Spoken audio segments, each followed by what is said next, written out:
बिस्मिल्लाहिर्रहमानिर्रहीम। खातिन हज़रात अख्तर अब्बास का सलाम पहुँचे। आज एक नए लफ्ज़ के साथ, एक नए मौजू के साथ आपकी खिदमत में हाज़िर हूँ।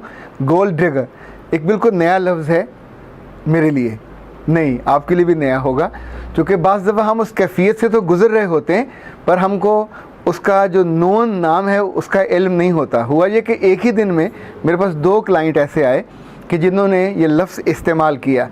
एक डॉक्टर साहबा थी और उनके मियाँ एक बहुत बड़ी फूड चेन में बहुत उम्दा मुकाम पे फाइज थे। वो बहुत नाराज़ थी और नाराज़ से ज़्यादा दुखी, यानी उनकी ज़िंदगी में जितनी सहूलतें, जितनी नेमतें थी, उनके लिए सब ज़ीरो हो चुकी थी।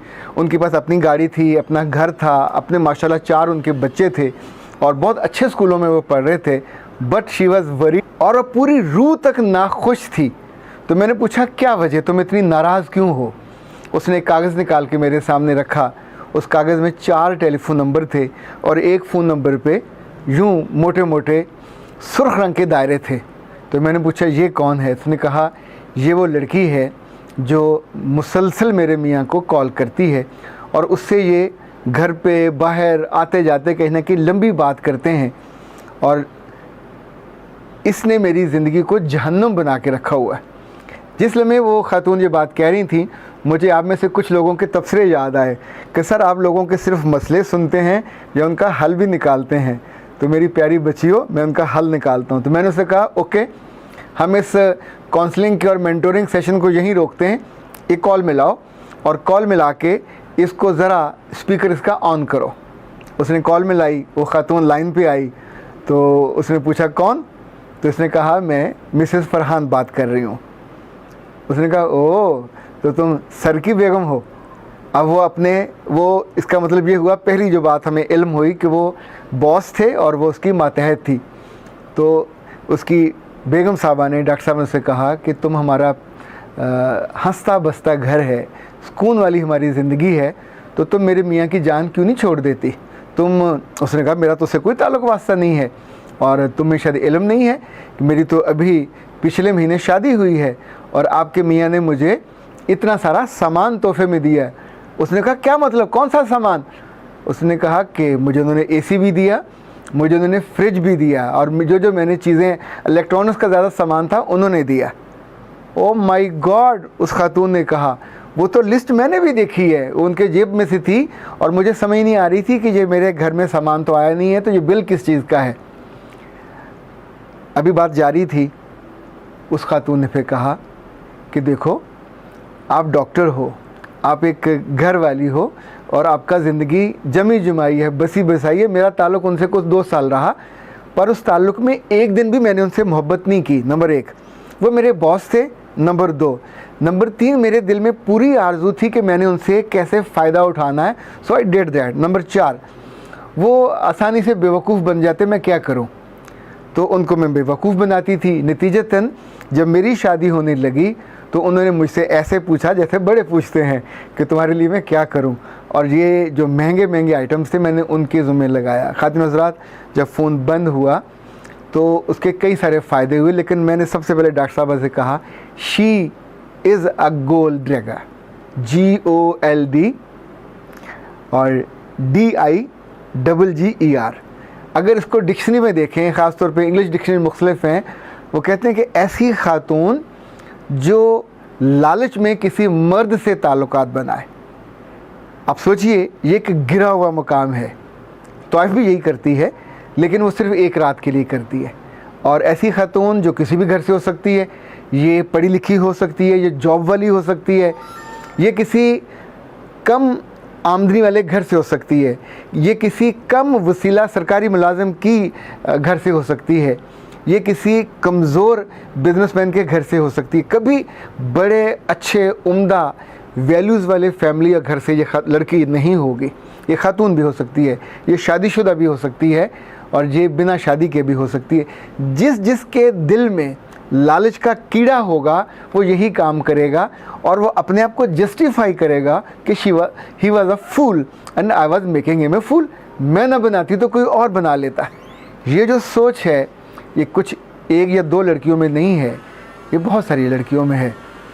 पर यह बात याद रखिए, जैसे प्रोस्टिट्यूट जो है वो एक प्रोफेशन है, वो एक सोच है, वो एक तर्ज़ ज़िंदगी है और उसमें उसकी कीमत है। आप नगद पैसे लेते हैं और अपना तन उसके हवाले कर देते हैं। इसी तौर पे ये याद रखिएगा कि बहुत से लोग हैं जो उनके पास नहीं जाते, but they need some type and kind of that women, और उनको वो in terms of money, in terms of gifts उनकी ज़िंदगी से नवाजते हैं, कभी कभी अपने ताल्लुकात से, कभी अपने इख्तियारात से। आपको याद है कुछ अर्से पहले वर्ल्ड बैंक के एक एग्जीक्यूटिव डायरेक्टर को निकाला गया था, जिसने अपनी गोल्ड ड्रैगर महबूबा को डायरेक्टर बना दिया था। वो उसकी पीए थी पर उसने उसको एकदम से डायरेक्टर बना दिया। ऐसी बहुत सी मिसालें हैं। एक बात और याद रखिएगा, अगर आप मेल हैं, जब आप ये बेवकूफ़ी कर रहे होते हैं और किसी के हाथों बेवकूफ़ बन रहे होते हैं, आपको लगता है आप उसकी कीमत वसूल कर रहे हैं, पर पूरे दफ्तर में आपका तमाशा बना हुआ होता है, लोगों ने आपके नाम रखे हुए होते हैं। और वो लड़की चूँकि वो बेसलेस होती है, वैल्यूलेस होती है, वो कई जगह और मुंह मार रही होती है, और बहुत मुमकिन है कल आपको बीमारियों का तोहफ़ा भी दे, ये भी मुमकिन है कल आपको रुसवाई का तोहफ़ा भी दे, और ये भी मुमकिन है कि आपको ख़ुद अपना चेहरा देखने के काबिल ना छोड़े। अब आप सोचिए कि ये ख़तून जो मेरे पास तशरीफ़ लाई थी, जब वापस गई होंगी और इन्होंने अपने मियाँ से, हालांकि उनको मैंने मना किया था कि अपने मियाँ से ये तज़किरा मत करना कि आपने उसको जान ली, इसलिए कि बाद दफ़ा शर्मिंदा करने से मसला ख़राब हो जाता है, पर आपको इल्म हो और अब उसको ओवरलुक करो तो उसका हल निकल आता है। इस तरह के केसेस में जहाँ मर्द गोल्ड डैगर किसी औरत के चक्कर में फंसा हुआ हो, तो उसको निकालने के लिए हिकमत अमली तय करनी पड़ती है। उसको उसकी हमाकत की ज़िंदगी से निकालने से शायद आप अपना घर बचा सकते हो। पर साथ साथ अगर मैं आपसे ये कहूँ कि कितनी ही लड़कियाँ ऐसी हैं कॉलेजों में और यूनिवर्सिटियों में जिन्हें ये शॉर्टकट लगता है। इवन ऐसी लड़कियाँ मेडिकल कॉलेजेस में भी हैं, इवन ऐसी लड़कियाँ पंजाब यूनिवर्सिटी में भी और अच्छी यूनिवर्सिटियों में भी हैं कि जो ज़िंदगी का शॉर्टकट चाहती हैं, जो ज़िंदगी में अपनी माँ बाप की गुर्बत से एकदम से जंप लगा के निकलना चाहती हैं। पर याद रखिएगा, कुएं से एकदम से नहीं निकला जा सकता। जब भी निकलेंगे किसी डोल से निकलेंगे, और यूँ आपको कोई निकालेगा तो इस्तेमाल करने के बाद फिर आपको वहीं कचरा समझ के फेंक देगा। आपकी कीमत वो ज़रूर वसूल करेगा, जो ज़ाहिर है आपकी इज़्ज़त होगी, आपकी असमत होगी, आपकी रिस्पेक्ट होगी। और आने वाले बरसों में जब आपके पास ये चीज़ें तो आ जाएंगी, जो गोल्ड की सूरत में भी होंगी, तोहफ़ों की सूरत में भी होगी और इलेक्ट्रॉनिक्स की सूरत में भी, तो क्या कभी ज़िंदगी में वो दिन नहीं आएगा जब अंदर से एक शर्मसारी आपको शर्मिंदा करेगी कि तुमने ज़िंदगी का क्या तर्ज़ अमल इख्तियार किया था।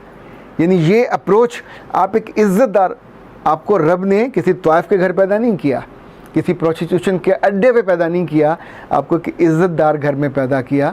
तो आप अपनी उस दौलत का, उस खुशी का, उस सोने का, उस तोहफ़ों का अगर ज़रा इंतज़ार कर लेते तो बहुत मुमकिन है वो हलाल तरीके से आ जाता।